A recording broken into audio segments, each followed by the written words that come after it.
निवडून आल्यानंतर दुसऱ्याच दिवशी दिंडोरीचे नवनिर्वाचित खासदार भास्कर भगरे यांनी लोकप्रतिनिधी म्हणून कामाला सुरुवात केली असून त्यांनी निफाडच्या शिरसगाव येथे वायुदलाचे सुखोई विमान कोसळले त्या दुर्घटना स्थळाला भेट देऊन पाहणी केली। यावेळी त्यांनी अधिकाऱ्यांशी चर्चा करून दुर्घटनेची माहिती घेतली। शेतकरी आहे त्यांचं नुकसान झालं, त्यांच्या संदर्भात काय हालचाल सुरू? काल दुपारी 1 वाजेच्या जवळपास शिरसगाव इथे सुखदेव मोरे त्याचप्रमाणे लक्ष्मण मोरे यांच्या शेतामध्ये संरक्षण विभागाचं सुखोई विमान सराव करत असताना काही तांत्रिक कारणामुळे बिघाड झाला आणि बिघाड झाल्यामुळे शेवटी विमान या ठिकाणी या शेतकऱ्यांच्या शेतामध्ये कोसळलं। इकडून पूर्वेकडून आपण बघतोय की या पश्चिमेकडे हे विमान या ठिकाणी क्रॅश झालं आणि क्रॅश झाल्यामुळे शेताचं प्रचंड नुकसान, म्हणजे द्राक्ष शेती आहे किंवा इथं टोमॅटोची लागवड करण्यासाठी क्षेत्र तयार केलेलं आहे, विहीर आहे, बोरवेल आहे, याचं नुकसान झालेलं आहे आणि त्याचबरोबर शेतीचं नुकसान झालेलं आहे, परंतु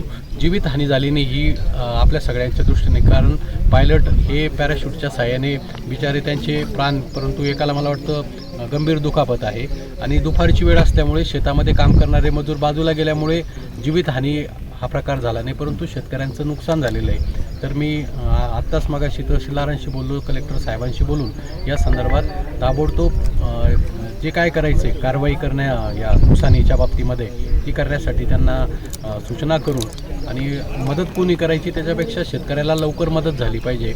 मग केंद्र सरकार असेल, राज्य सरकारच्या वतीने शेतकऱ्यांच्या झालेल्या नुकसानींची भरपाई करण्यासाठी ज्या गोष्टी कराव्या लागतील त्या करायचा मी प्रयत्न करतो।